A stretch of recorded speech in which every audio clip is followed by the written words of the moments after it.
Alleged Chinese police service stations in Canada are part of a much larger global network. This, according to the human rights organization Safeguard Defenders. The NGO has identified 102 so-called service stations across 53 countries. 2 new stations have been identified in Canada, bringing the total number to 5. 3 in the Greater Toronto area, 1 in Vancouver, and 1 in a yet-to-be-identified location.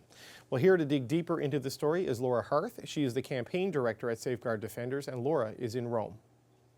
Well, Laura Harth, I'd like to start with the definition of these police stations, because when I think of a police station, I think of a building with police officers and holding cells and evidence rooms. What are we talking about in the case of these Chinese police stations?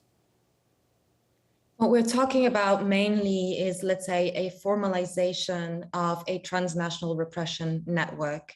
A formalization in what sense that these stations have been established by at least 4 local public security bureaus back in China, the 4 we identified, but building on a pre-existing network of United Front work organizations. So rather than, let's say, looking at the physical addresses or the physical places, what we really would love authorities to look into and to highlight is that these are networks that are being run and used also for these kind of activities, because of course these people are often also involved in other kinds of either interference campaigns or political influence operations. So they're running a host of things.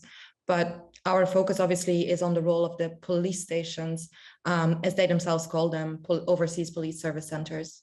So what do they look like in practice? When we say there are some here in Toronto, for example, and maybe in the Vancouver area, what do they look like in practice?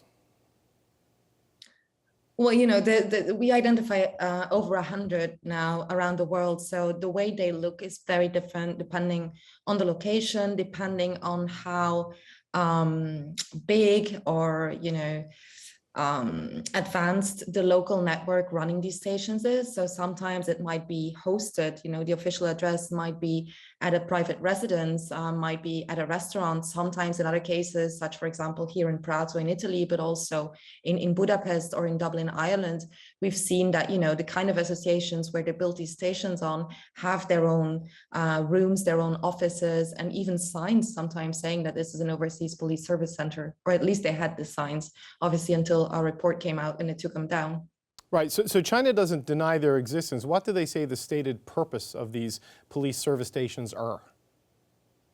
Well, they say a couple of interesting things which are pretty condemning for themselves. And I have to say, I'm happy to see that the Canadian authorities have kind of called them out on that. So the first thing they say is that these are just service stations running administrative consular services. Now, there's a problem with that already.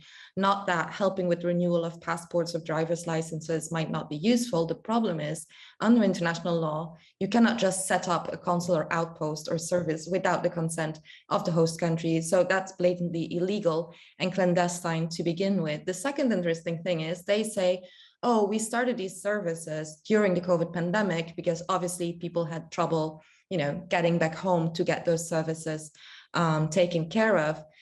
Now, unless they knew something in 2016 that the rest of the world didn't, they started setting up these stations as early as February 2016. So as far as I recall, there was luckily no COVID pandemic at the time. The third thing, obviously, internationally, they deny that these stations are involved in so-called persuasion to return operations, where people are forced to go back to China for persecution or to face other dire fates, forced either through threats, intimidation, detention of their family members back home, through intimidation and threats directly where they live, even entrapment, luring, kidnappings, as the official legal interpretations in China say. Now, we have found official accounts from Chinese authorities on their own websites saying that these stations have been involved in such operations and boasting about the numbers we found, at least 83 operations being carried out through these various stations. So these are not quite off the books, I guess isn't the right word, but they're not an official part of the embassy. They don't have any official diplomatic status. And despite what they claim that they're just there to help supplement, you know, the services and needs of Chinese citizens in these countries, they're actually operating in this clandestine way where they're strong-arming people to return to China to face justice, is what you've essentially found. I mean, has any government or found a way to deal with this, to crack down on this? I mean, are people taking this as seriously as you think they should?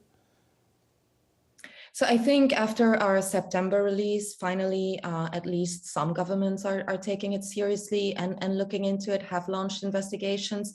Too many still haven't, including many countries within the Democratic Alliance, if we can call it that way, even within the European Union or within the G7. There's still some outstanding countries, outliers, that have kind of refused to react and prefer to bury their heads in the sand. Now, we know that these stations, these operations are but the latest iteration of a growing and rapidly expanding transnational repression campaign from the Communist Party of China, which include this kind of persuasion to return operations. So we're happy to see governments, authorities such as the Canadian, taking it, as it seems at least, very seriously, and not only investigating, the things on the surface, like the addresses of these stations, but actually the underlying networks, which again are involved in much more than just these single operations.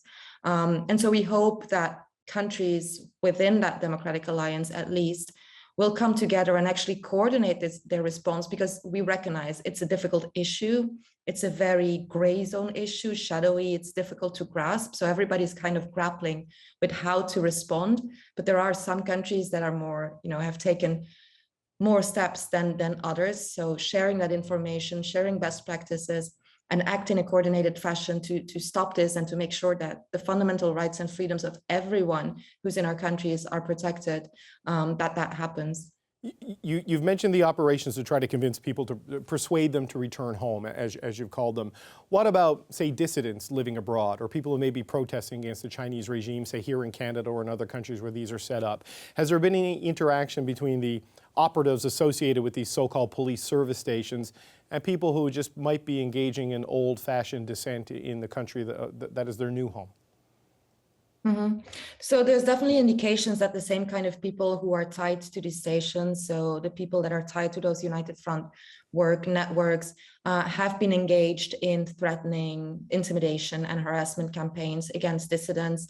There's example in the Netherlands and in the UK, in Canada and everywhere else. So it's clear that the same people doing this are running a variety of operations, and that's obviously not surprising. As said, I mean, we kind of tend to focus as an organization on the most extreme end of it. So when people are actually forcefully returned to China, but between that and the lower level tactics being run to crack down on dissent, to control the narrative, to set a tone in any country where they can that is favorable to the CCP's policies and activities.